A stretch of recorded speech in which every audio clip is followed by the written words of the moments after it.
मेरा आपसे ये सवाल है कि आप मुख्तसर से अल्फाजों में अपना तारुफ कराएं। मैं इफ्तिखार अहमद, मोहम्मद इफ्तिखार अहमद।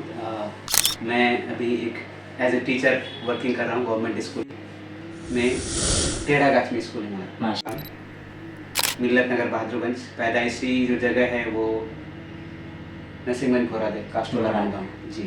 जिस लिबास में भी आपको देखा जा रहा है, जो दाढ़ी टोपी माशाअल्लाह, ये तो किसी टीचर का लिबास नहीं है उमूमी तौर पे, क्योंकि मुझे सुनने में आया था कि पहले आप सिंगर भी थे, आप गाना वगैरह गाते थे। लेकिन जब मैं जामिया मिल्लिया इस्लामिया गया, वहाँ पर 9th क्लास में मेरा एडमिशन हुआ था कि प्लेटफॉर्म मिला वहाँ पर, और क्योंकि हर तरह के वहाँ पर फील्ड है, स्पोर्ट्स, सिंगिंग, दीनी, तबलीग, हर चीज़ है वहाँ पर। तो क्योंकि मैं उस टाइम सिंगिंग करता था बहुत ज़्यादा, तो बहुत ज़्यादा प्लेटफॉर्म मिला मुझे, और धीरे धीरे यूँ हुआ कि मैं जामिया का टॉप सिंगर जो कहते हैं वो बन गया। कोई भी कॉम्पिटिशन्स वगैरह होता था मैं उसमें विनर होता था। माशाअल्लाह। जामिया हमदर्द, नोएडा वगैरह सब में हर जगह मैं जहाँ भी जाता था विनर होता था। अब्बा तो नाखुश थे कि भाई क्या कर रहे हो, क्योंकि आपके अब्बू जो है कि वो दीन के लाइन से मुकम्मल जुड़े हुए थे। नेक दिल इंसान थे, हलाल रिस्क पे वो यकीन था उनका कि हलाल रिस्क ही रिस्क है। तो वो मुझे बोलते हुए इफ्तिखार, तुम जो ये सब करते हो, जब कमाओगे तो कौन खाएगा तुम्हारा पैसा। फिर दिल्ली में रेडियो सिटी 91.1 चैनल है, सुपर सिंगर, हर साल उसका ये होता था सिंगिंग कॉन्टेस्ट, उसमें मैं दिया अपने और मैं सिलेक्ट हो गया, फिनाले तक पहुंचा एक्चुअली।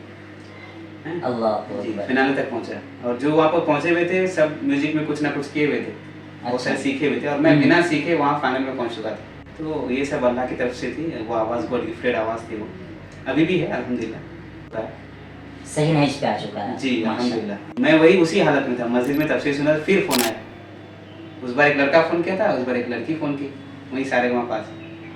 तो फिर मैं, अब तो मेरा ये हो गया था, नहीं अब तो नहीं करना है, तो अल्हम्दुलिल्लाह फिर उसको छोड़े। तो अल्लाह ने फिर जो मुझे कुरान करीम की एक आयत भी अला बिज़िक्रिल्लाहि तत्मइन्नुल क़ुलूब, के दिलों का सुकून जो है वो अल्लाह ताला के जिक्र में ही है। दरबार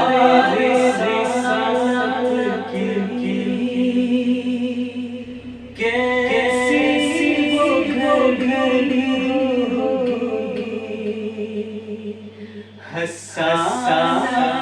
के होठों पर जब नात तेरी होगी, अब बकर उमर होंगे, उस्मान अली होंगे, अब बकर उमर होंगे, उस्मान अली होंगे, हसनैन के नाम की क्या सजी, दरबार की कैसी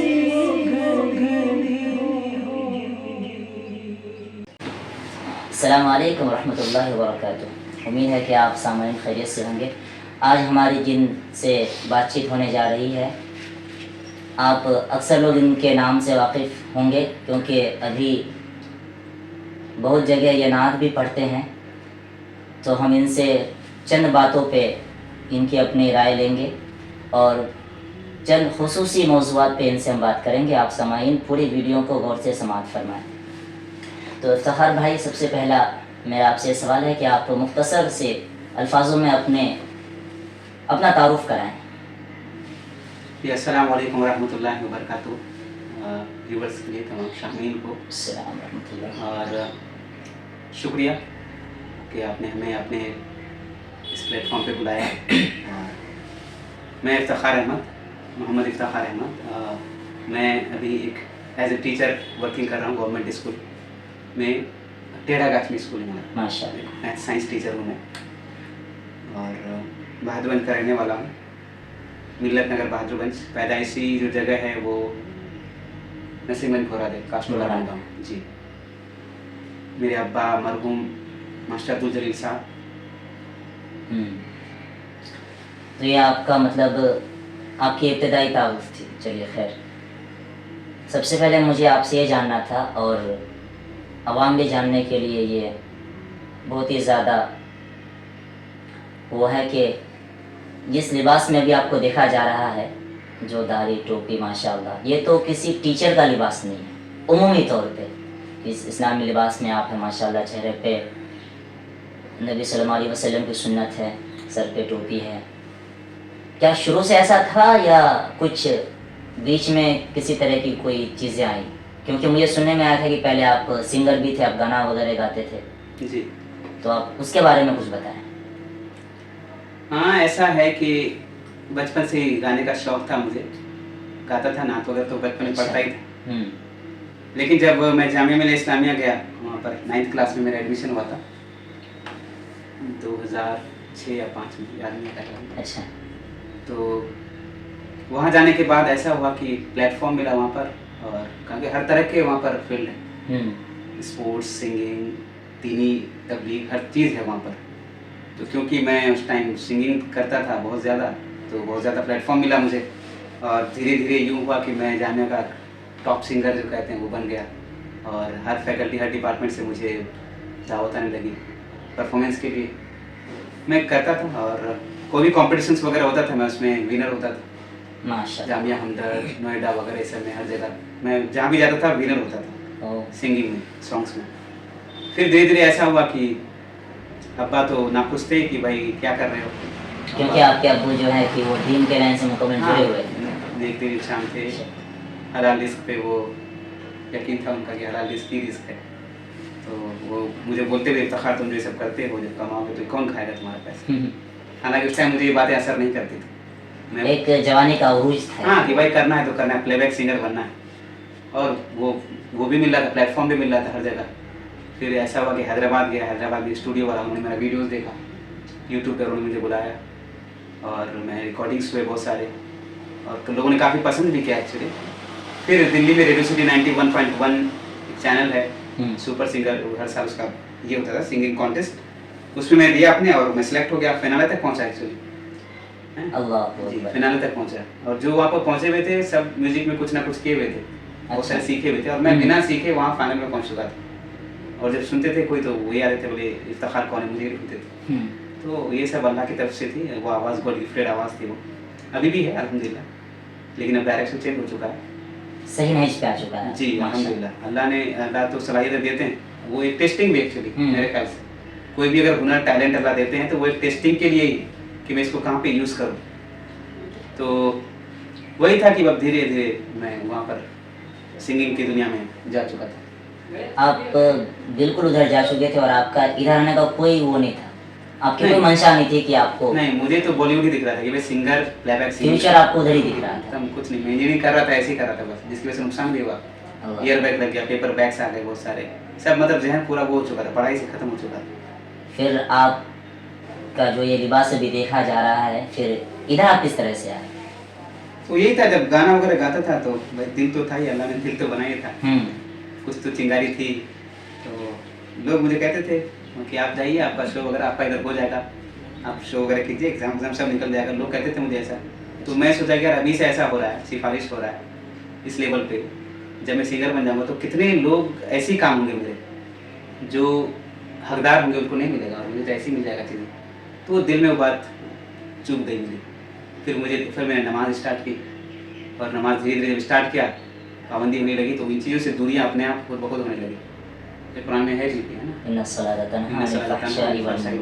बेशक नमाज फैज से बड़ी बातों से रोकती है। तो इस पर यकीन हो गया मुझको कि वाकई में नमाज भी बात है। हाँ, लेकिन नमाज उतनी अच्छी नहीं थी, अच्छी तो बाद में अभी भी नहीं हुई, लेकिन फिर भी उस टाइम तो वो नहीं थी, लेकिन फिर भी ये यकीन अल्लाह ने बता दिया। जब नहीं थी तो ये हाल था, तो जब अगर नमाज को उसके खुशू और खुजू के साथ पढ़ा जाए तो फिर क्या हाल हो? बेशक बेशक, साहबा जो है चक्कियाँ चलवाते थे, तो सोचिए कुछ तो था।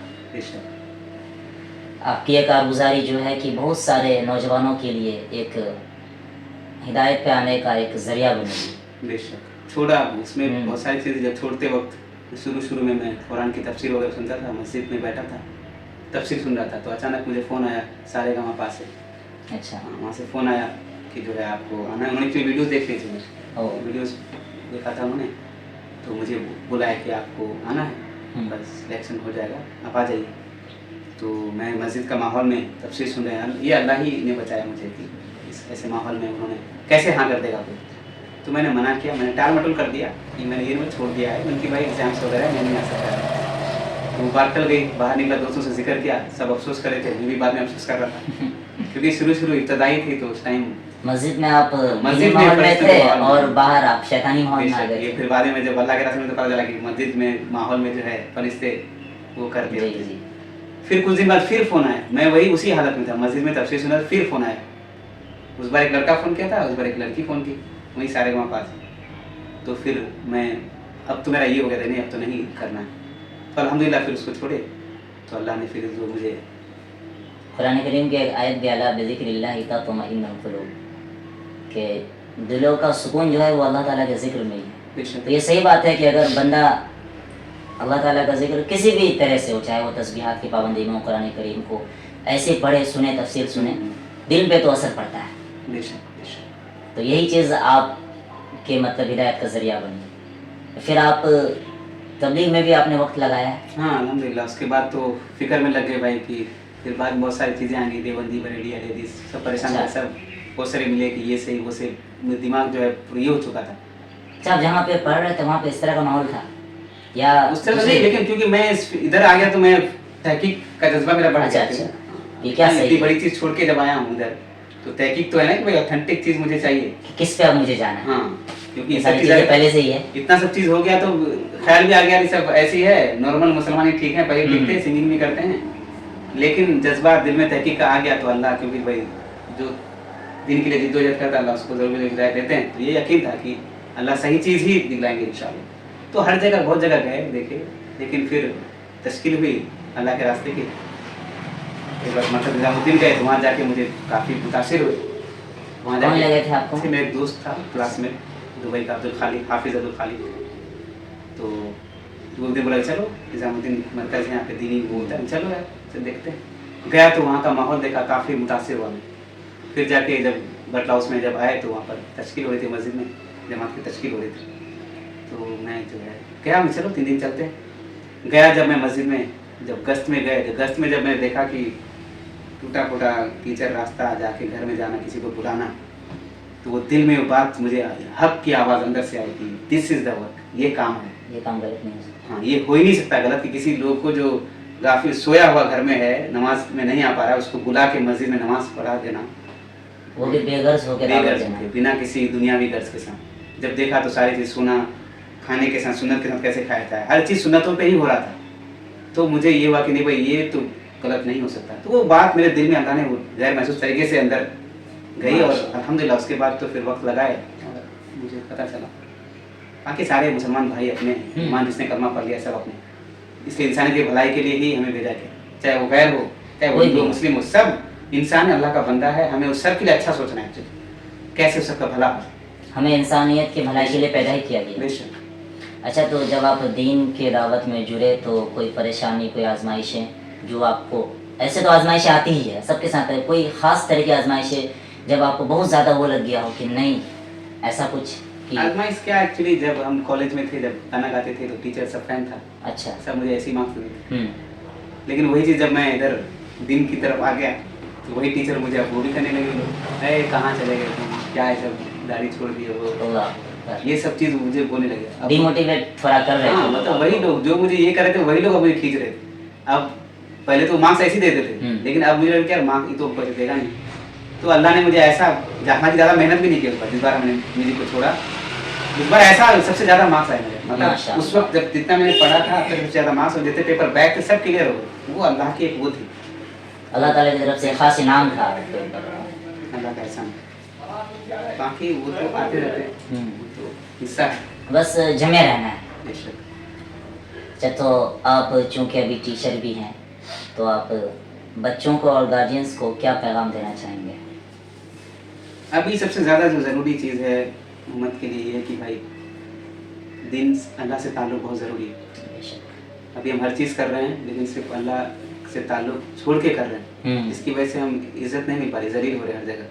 तो इसलिए ये है कि हमें तालीम पे ध्यान देना है, दीनी तालीम, दुनियावी तालीम, दोनों दुनियावी तालीम की दुनिया की अभी ज़रूरत है एक्चुअली, बेशक हाँ, वक्त की ज़रूरत है।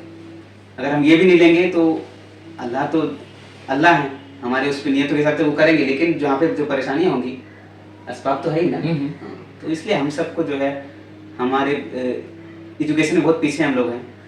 पॉपुलेशन 14-15% है, लेकिन हम देखें गवर्नमेंट जॉब्स में, सिविल सर्विसेज में इतना नहीं जा पाते, जिसकी वजह से हम लोग वो एक रहनुमाई नहीं हो पाती। इसलिए हम चाहते, मेरी ये है कि जो भी करें, 10 रुपया कमाते हैं, 2 रुपया कम से कम बच्चों की पढ़ाई के लिए लगाएं। अब उसको ऐसे मत दे दें, बाहर दे देते हैं हम लोग, लेकिन रिस्क तो होता ही नहीं, अल्लाह तो पैसा एक अंगूठे छाप को भी दे देंगे, लेकिन वो शऊर, वो जो सलाहियत आएगी, पर्सनैलिटी में चेंजेस होगा, सोच जो बदलेगी वो तालीम से ही बदलेगी, एजुकेशन से, वो बिना एजुकेशन के नहीं आ सकता है ना। इसलिए ज़रूरी है, अगर सोसाइटी को बदलना है, अच्छा सोसाइटी अगर बनाना है तो तालीम ज़रूरी, तालीम बहुत ज़रूरी। बेशक ये है कि आप सल्लल्लाहु अलैहि वसल्लम जिस कौम में पैदा हुए थे वो जाहिल कौम, अक्सर बातें आती है और बहुत ही मतलब कसी रिवायत के साथ है कि जिनको ज़िंदगी गुजारने का शौर नहीं था, लोग उनके ऊपर हुकूमत नहीं करना चाहते थे। हालांकि उनके पास पैसा था, इज्जत थी, सब कुछ था, बड़े बड़े सरदार थे, लेकिन जब उन पर मेहनत हुई और उनके असल में उनके दिलों पर मेहनत हुई और तालीम के ही बेस पे उनको जो है कि दुनिया ने उनका लोहा माना। और ये बात बिल्कुल सही है कि आज भी जो लोग मतलब तालीम के मैदान में आगे हैं, हम लोग मुसलमानों ही में से ले लें, डॉक्टर APJ अब्दुल कलाम को ले लें या फिर मौलाना अबुल कलाम आज़ाद को ले लें, ये सारे के सारे मुसलमान ही हैं, लेकिन चूंकि इन्होंने तालीम के मैदान में वो काम किया है कि शायद इनका कोई नज़ीर उस वक्त या उनके बाद कोई देखने को नहीं मिला है, तो दुनिया ने भी इनको मतलब सम्मान दिया है। तो यहाँ से एक बात पता चलती है कि नहीं, तालीम अगर होगी तो लोग ना चाह के भी इज्जत देने पे मजबूर हैं। बेशक। तो आपके फिर बहुत सारे बच्चे भी हैं, ये तो समझे कि इंक्लूडेड हो गया, आपका गार्जियंस और बच्चों के लिए, दोनों के लिए पैगाम हो गया कि तालीम हमारी ज़िंदगी का एक बहुत अहम हिस्सा है। तो हम ऐसी तो बातें बहुत सारी है, लेकिन वक्त का तकाजा है। चूँकि आप नात पढ़ते हैं और आपकी नात मैंने भी पर्सनली सुनी है, बहुत अच्छा लगा, और मैं रास्ते में भी सोचते हुए आ रहा था कि इंटरव्यू वगैरह वो सब तो होता रहेगा, लेकिन असल जो चीज़ है, जो अल्लाह ताला ने जो आपको आवाज़ दी है, जिसका पहले गलत इस्तेमाल हो रहा था, अल्लाह ताला आपके उन लफ्ज़िशों को माफ़ फरमाए। अब चूँकि आपने ट्रैक बदल दिया है, तो हदीस भी है कहता है कि मिना ज़म्बि कमा ला ज़म्बा ला, कि जो बंदा तौबा कर देता है वो ऐसा है कि उसने गुनाह किया ही नहीं। अब हम दूसरे लोगों से भी कहना चाहेंगे कि देखिए, अल्लाह ताला ने हमें जो सलाहियतें दी है हम उनका सही इस्तेमाल करें, आवाज़ दी है आवाज़ का सही इस्तेमाल करें, जहन दिया है जहन का सही इस्तेमाल करें, अगर आपकी तहरीर अच्छी है तो उसका सही इस्तेमाल करें, जो भी चीज़ें अल्लाह ताला ने दी है उसका सही इस्तेमाल करें। तो मेरी आपसे आखिरी गुजारिश ये है कि आप एक नात सुना दें हमें जी, और अपने व्यूअर्स को। नात है, हालांकि हर नात तो मैंने करीब ही है, लेकिन एक तो मैं काफ़ी अच्छा लगता है मुझे, अच्छा सुना देता हूँ, दरबार रिसालत की। जी, मैं वो मेरे जहन में चल रही थी, आपने वो बात, ऐसा लग रहा है कि शायद कि अल्लाह ताला ने आपके जहन में वो बात डाल दी। मैं ये सोच रहा था अभी कि अगर आप कोई और नात भी सुनाएंगे तो मैं आपको फिर वो कहूँगा कि आप वो वाली नात फिर से सुनाएं, क्योंकि मस्जिद में आपने सुनाया था, बहुत अच्छा लगा था। अल्लाह दरबार रिसालत की कैसी वो घड़ी हसन के होठों पर जब नात भी होगी, अब बकर उमर होंगे, उस्मान अली होंगे, अब बकर उमर होंगे, उस्मान अली होंगे, हसनैन के नाम की क्या बज़म सजी,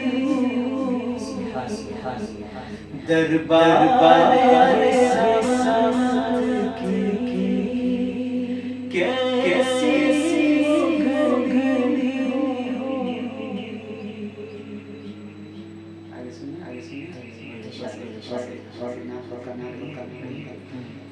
जब जब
अल्लाह ताला ने आपको बहुत बेहतरीन आवाज़ से नवाजा है।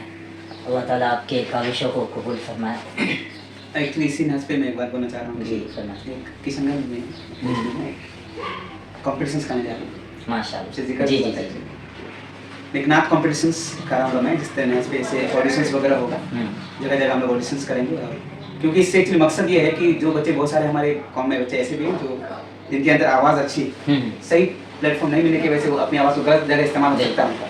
अगर उन्हें लगे कि ये भी प्लेटफॉर्म है, हो सकता है हो भी रहा है। हाँ, उनके अंदर एक एनर्जी आएगी और वो सही चीज़ को वो करेगा, अल्लाह के हमदो सना बयां करेगा, तो एक अच्छी फिजा बनेगी इंशाल्लाह। तो इसलिए मैं सोचा हूँ कि इसको वो करूँ जिसमें इंशाल्लाह आप लोगों की भी इंशाल्लाह जरूरत पड़ेगी, आपके बिना सपोर्ट के नहीं होगा। तो 100% हमारा आपके साथ सपोर्ट रहेगा तो और ये इस तरह से भी होगा। बहुत जल्दी इंशाल्लाह होगा। ऑडिशंस लेंगे हम लोग, इसके रिकॉर्डिंग्स होंगे और हम लोग अपलोड करेंगे, वोटिंग सिस्टम भी होगा। जी जो विनर होंगे इंशाल्लाह उनको प्राइज भी दिया जाएगा। माशाल्लाह, बहुत अच्छी पहल, बहुत अच्छी सोच है आपकी। अब एक बिल्कुल आखिरी लास्ट, ये तो सवाल नहीं होगा, बस एक पैगाम कि मीडिया के मुतालिक से जो भी आपका भी माशाल्लाह एक चैनल है इफ्तिखार अहमद नाम से, जिस पे आप नात वगैरह डालते हैं, और मैंने भी एक शुरू किया है अभी कुछ दिन पहले ही। और मेरी मंशा यही थी कि हम जो आपने कही सेम उसी से मिलती जुलती मेरी भी वही मंशा है। जैसे आपने अभी कहा ना कि बहुत सारे बच्चों के अंदर वो चीज़ें हैं लेकिन उनको सही प्लेटफॉर्म ना मिलने की वजह से वो गलत दिशा की तरफ चले जाते हैं, या फिर उनकी जो टैलेंट है उनके अंदर दफन होकर रह जाती है। यही चीज़ हमारे बड़े लोगों के साथ भी है। हमारे यहाँ पे सीमांचल में बहुत ही सलाहियतमंद लोग मौजूद हैं, तो उनके साथ भी वही मसला है। वो किताबों के मुसन्निफ़ है, बेहतरीन मुकर्रिर है, बेहतरीन शायर है, बेहतरीन अदीब है, लेकिन उनको प्लेटफॉर्म ना मिलने की वजह से वो एक महदूद दायरे में रह करके सिमट जाते हैं। तो मेरी भी यही सोच थी और मैंने ये चैनल शुरू करने से पहले हमारे प्रोफेसर हसन साहब से मशवरा भी किया था, तो उन्होंने भी कहा था कि नहीं ये बहुत अच्छी पहल है। मैंने उनसे पूछा था कि आप सोशल मीडिया में इसके ख़िलाफ़ है। मैंने उनसे पूछा था कि डॉक्टर इसरार अहमद रहमतुल्लाह अलैह का हवाला देकर के कि आप उनसे वाक़फ़ियत है, तो उन्होंने हाँ बिल्कुल है, उनकी बयानें हमने सुनी है। मैंने उनसे कहा था कि अगर उनके बयानात नहीं आते तो शायद आप, तो हो सकता है कि आप उनसे वाक़फ़ियत रखते, लेकिन मैं नहीं रखता, क्योंकि मेरी उतनी उम्र ही नहीं है और मैं उनको जानता ही नहीं। तो मेरा ये है कि अगर इस तरह के चैनल्स को अगर प्रमोट किया जाए, और इससे दो फ़ायदा होगा कि जो हमारे इलाके में जो ऐसे लोग हैं उनको सामने में लाया जाएगा जिनसे उनकी सलाहियतों से लोग फ़ायदा उठाएंगे। इसके बारे में आपका क्या कहना है? नहीं, बहुत अच्छी पहल है, क्योंकि अभी सोशल मीडिया का ज़माना भी है, सारी यंग जनरेशन कनेक्टेड है, बिल्कुल। उसको अगर इधर से कुछ मिलेगा तो फ़ायदा होगा। बस लोग तो बुरी गलत चीज़ें तो डाल ही रहे, हाँ, उसमें कुछ कोई रोक टोक नहीं हो रहा है। बिल्कुल। अगर इंशाल्लाह सही चीज़ भेजेंगे, उसकी किसान देखेगा तो अच्छा इम्पैक्ट आएगा सोसाइटी में। नीयत सही होनी चाहिए। बिल्कुल, नीयत सही होनी चाहिए। तो आपसे बातचीत करके बहुत अच्छा लगा। अल्लाह ताला आपके कुर्बानियों को कबूल फरमाए, और आप जिस फील्ड में काम कर रहे हैं, बच्चों को तालीम दे रहे हैं, ये भी एक बहुत अच्छी पहल है। और मुझे भी पता चला है कि आप जहाँ पे तालीम दे रहे हैं वहाँ पे जो है कि गैर मुस्लिम आबादी है। अल्लाह ताला आपको इस्तकामत के साथ रखे। और आपने ये भी बताया था कि वहाँ के माहौल आपके लिए बहुत बेहतर है। अल्लाह ताला हमारे सीमांचल के अंदर जो गंगा जमुनी जो तहज़ीब है इसको बरकरार रखे, और फितनों फसाद से हमें और पूरे मुल्क को महफूज रखे, और आपस इख्तिलाफ़ात इंतशारात से हमारे दिलों को पाक करके इत्तिहाद के साथ हमें रहने की तौफ़ीक़ अता फ़रमाए। अस्सलामु अलैकुम व रहमतुल्लाहि। बहुत अच्छा लगा आपसे बात करके।